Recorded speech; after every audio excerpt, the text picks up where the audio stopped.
And we are live. Welcome. Good afternoon, everyone. So, third day of the lockdown sessions, and I'm so happy that we have the amazing Lynne Franks with us. I'm going to get Lynne to introduce herself because I definitely wouldn't do her justice. So, Lynne, please introduce yourself. All right. Well, thank you. Lovely to be here with your community, Stephanie. Well, it's one thing for me to introduce myself. I blow my own trumpet, but anyway, I suppose please do. At this point in my life, I've been around long enough to do that. So I founded the Seed platform of sustainable women entrepreneurs 20 years ago when I wrote the Seed Handbook, which is the first book that came out for women anywhere in the world, talking about the feminine way of doing business. And that's become a big movement in a way of women all over the world who have started businesses based on the Seed values and their own values of community, collaboration and cooperation right the way through. Previous to that, I started when I was 21, what became the most high-profile PR company in the UK at the time. And that was primarily involved in fashion. And I did things like create London Fashion Week and worked on lots of initiatives with people like Greenpeace and started the biggest AIDS awareness, worked on Live Aid, worked with Catherine Hamnett on the big slogan t-shirts when they first came out.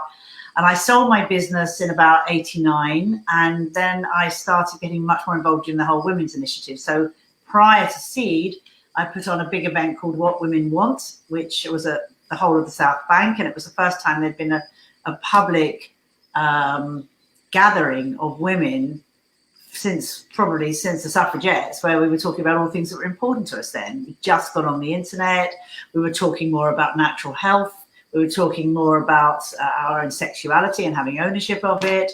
There were many, many areas of what women's lives were all about. This was in 95, just prior to this huge conference in Beijing called, well, it was a UN conference, wasn't called anything, but it was an enormous, biggest conference before or since for women from all over the world that I also went to as a journalist. So really, it's been an interesting journey. And I guess there's quite a lot of other things I've done, which I probably remember as we talk. And now I'm based in Somerset, in Wincanton, and I started just about a year ago, or a little bit more, a Seed bricks and mortar hub, right in the middle of the town, which I really had just floated into. I really floated into Somerset on my broomstick with no intention of starting a old house. I was really not looking for it. I was happy where I was living before, but I was living in between London and I was living in Sussex at that point, a little cottage. I had a home in Mallorca, so I got rid of everything and I came here and I bought two very old buildings right in the centre of town, purely going on intuition with no logical plan whatsoever. One building is mostly a house where I live, but it's got a shop at the front. So suddenly I opened a store. So that's a Seed store that is really committed to supporting women entrepreneurs with beautiful lifestyle products, natural beauty products, beautiful fabrics like the one behind me from India, from women's cooperatives. And then I bought this old pub next door and decided I'd have a hub here. So we have a cafe, Seed Cafe at the front, which is vegan, vegetarian, healthy, delicious food, which of course has been closed since the lock-in. And we literally reopened it today as takeaway, delicious takeaway, yeah.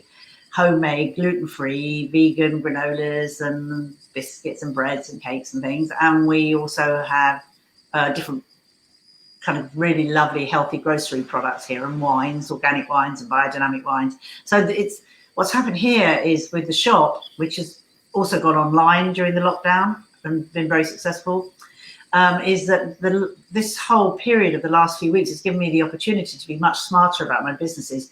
I kind of fell into them and just opened them up without really thinking it very smartly. Anyway, it's given me the opportunity to do that. And then, of course, with Seed itself, I have been working a long time teaching workshops and retreats based on my Power of 7 archetype, which is like a toolkit for women on moving into their leadership role, becoming Seed coaches themselves.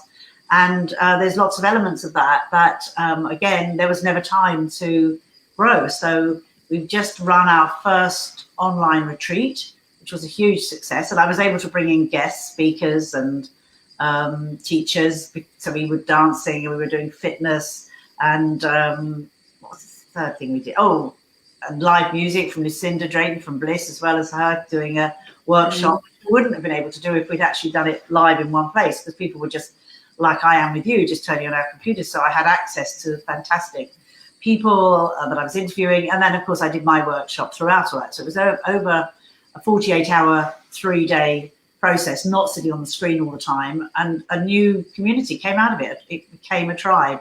And there were women of all ages on the retreat. And it was something that has sustained. So I, as you know, right now, I'm doing Facebook Lives every day to my group and doing little films every day that I put out on social media with the theme of the Seed Week.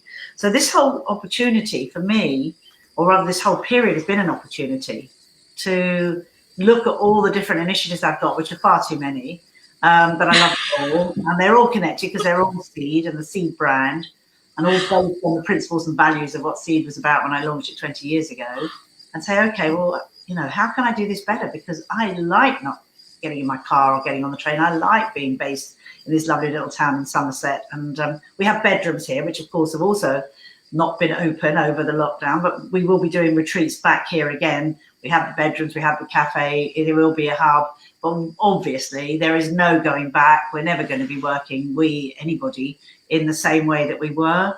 We're never going to be living in the same way that we were. It has given us the, I keep using that word opportunity, but it's true, to see that we can do things a different way and still go for a great walk every day and spend time with the people we want to spend time with, whether it's online or saying hi to our neighbours. It's a different world. Yeah. Any of us want to go back to how it was, you know, the blue sky, birds, the bees, the butterflies. It's just so beautiful right now. Now, that doesn't mean that I'm not totally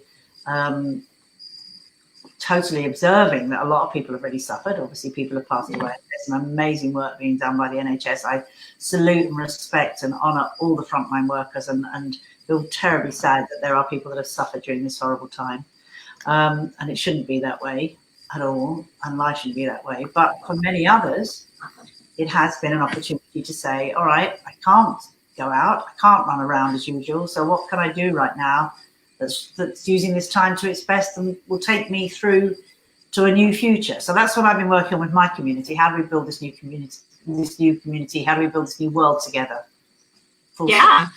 So you are, gosh, there's so much that we could talk about with you. I mean, you are the mistress of opportunity. I know you said opportunity so many times, but I feel like throughout your life, you've just sort of, you know, you've grabbed things with both hands, really, haven't you? And taken. When I see that I get excited by all ideas of change and new projects, and that's why I'm still at my age, which is 72. I'm still running these businesses and creating new initiatives and supporting lots of other women in this change in their life, like you do. I mean, it's what gives me my life purpose, and then helping other women find the direction for their life purpose, which we all have, whatever age we are, whatever our backgrounds. We all have the possibility of doing something which will give us great joy.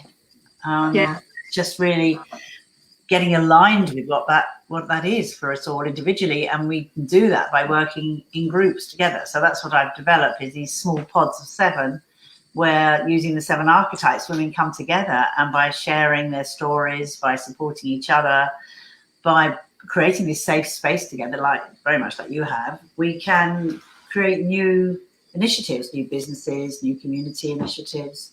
It's all there for us. Yeah, completely. So what do you think your life purpose is then, Lynne? To empower women to move into the potential of all they were born to be. And I do get it thrown at me, why women, why not men, why do you I believe that we women need a different kind of support system. I have seen it myself too many times, not online or offline, but when the men are there, the dialogue becomes different. Women suffer hugely from an enormous amount of lack of self-esteem and self-care, and that is very much part of the society and the paradigm we live in. We've had 2,000 years plus of women being kept down. We still have huge domestic violence issues. We have women not appreciating their beauty and potential constantly. It doesn't matter that we're Western women with all the gifts that we have in our lives. We suffer in a way that men don't. I don't know why, and I'm not saying men don't have issues, and I love men dearly, but we women need to support each other. And when we sit down and we share what's going on for us in this safe space, it's part of our healing. And that's why we then move to the next stage of saying, okay, we've held the space for each other, we've moved into that healing space. Now, what can we do together to take us to the next stage? So I create those spaces for women to grow. That's amazing. I've got tingles. And that's why you're in my world, because I've been stalking Lynne for a long time, and then I managed to do some work with her, which was amazing, because for me this is like soul food, you know, listening to you, and it's that constant reminder that actually as women we are stronger together, and how do we support each other, and how do we collaborate, and how do we make that better. So tell me more about Seed then. Pretend I know nothing about it. Okay, well, Seed is developing, as I say, right now, very much into the potential that Seed's always had, really, because there's nothing out there like the book still, which I'm actually just updating and bringing out again, and it's come out in lots of languages. And from the book, we've got an enormous content of learning materials, and I guess the exception with Seed is it's as much about personal development and personal growth and well-being as it is about this is how you start a business, or this is how you start a community initiative, and this is how you can work together and carry on as a platform. So what we're doing now with Seed is I'm creating the platform where it becomes a kite mark. So if you are a woman that's starting a business or running a business that's based on values, that is based on creating a sustainable future for this planet, then you would be visibly seen as a member of Seed. You can barter and share and exchange with other women and men if you wish, but with the women on the site, your services, your products. And we want to ultimately create our own currency. For all the money that, say, you would buy or spend with Seed, there's a Seed currency that goes to help women that really need help. So there's always, all the way through, has always been this sort of give back aspect of what Seed's all about. And so now, we have for years, I have for years been delivering workshops. I said that earlier, but not only just with people that will come on my retreats. My dog's puffing, so it's making noise. That's all right, it's fine. I've got an audience of dog lovers, so that's fine. Good as well. So we have a Seed delivered programs in African villages, in women's prisons, in corporate boardrooms, in post-war zones, with women refugees.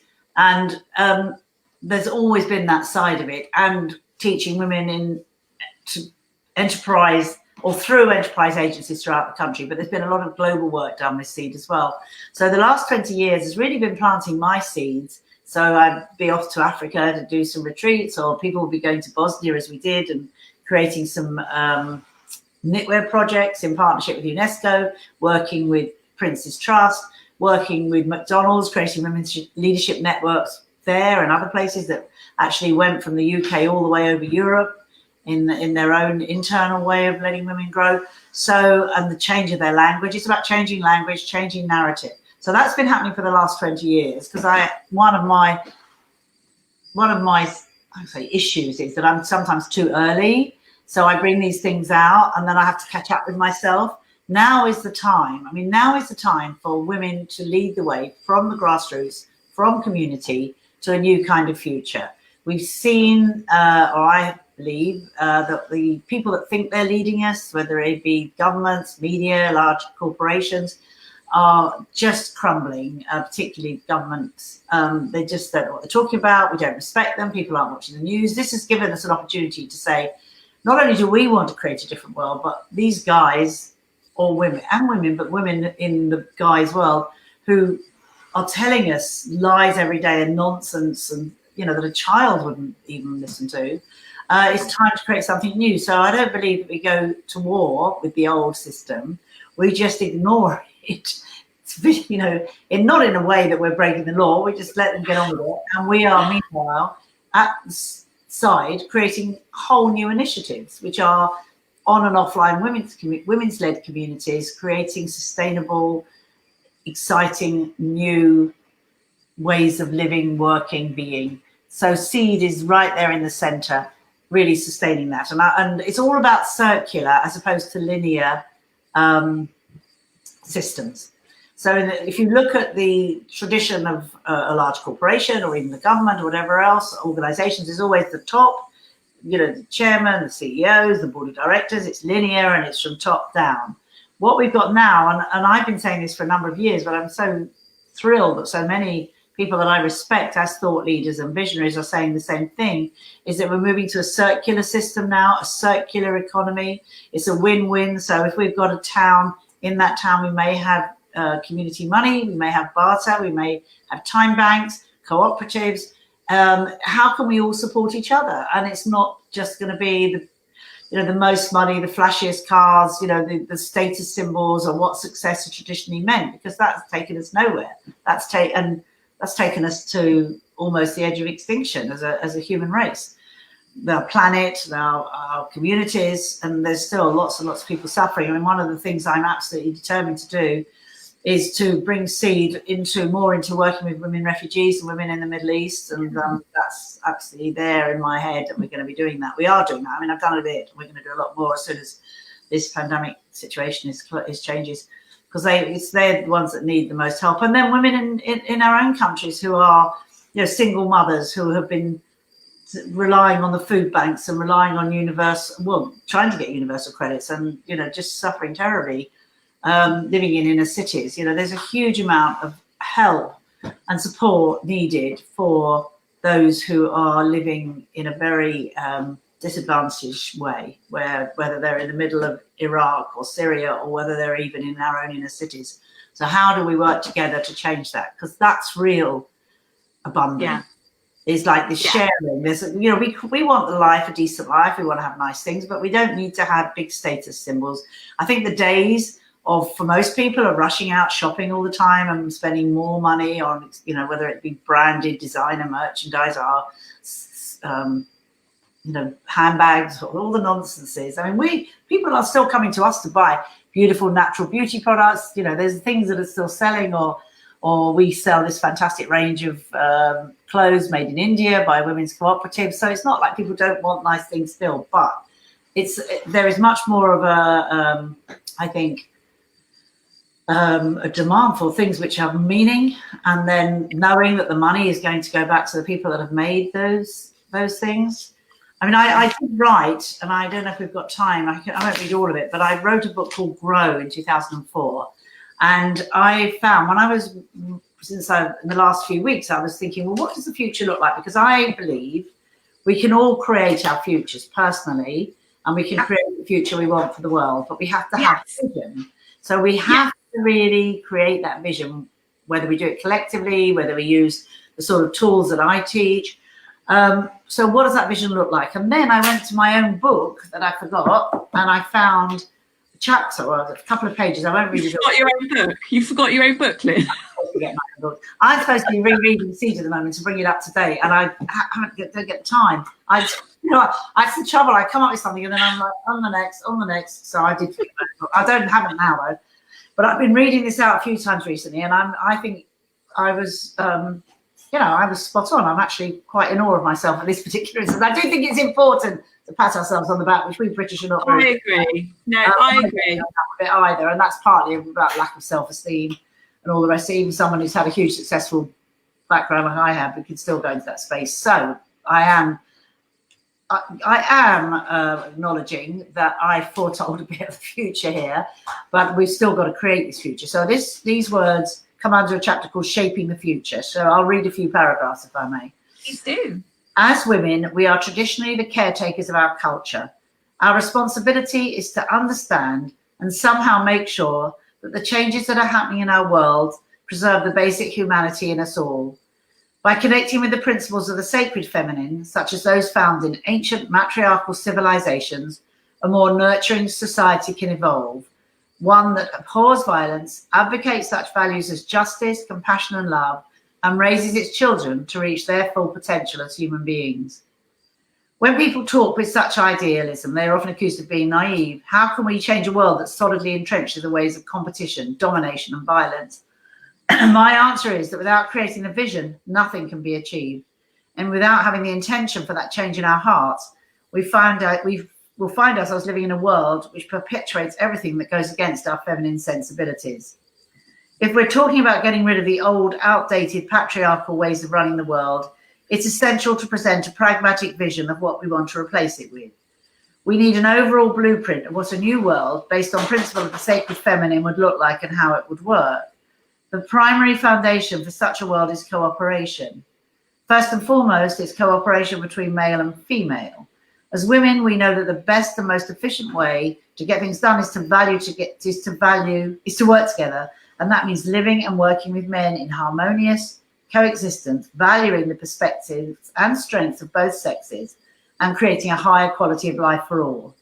It must also be a world of cooperation between business and community, human beings and the planet, national governments and non-governmental organizations, young and old, spirituality and science, and our inner and outer selves. I'll just read a little bit more. Is it all right? Be all right for time? Yeah, lovely. Thank you. The opportunity to create this world does exist now. That's what I wrote in 2004, and it definitely exists today in 2020. 2020, yes. It is possible, whatever year it is. It is possible to create a society where we can bring people together and heal our families, our communities, and our world. To do so, we take a new breed of leaders, ones who aren't tied to the old ways of doing things. Rather than money or power, these leaders must have spiritual values to guide them. And since spiritual values are at our core, it is vitally important for women to step up and take the lead in this transformation of society. A cooperative society is an organic, evolutionary step away from the world we presently live in. When the power of national governments diminish, that power will naturally transfer into specific small and large networks which transcend national boundaries and link with one another, which is exactly how I see things happening, using Seed of Life and Flower of Life that I work with.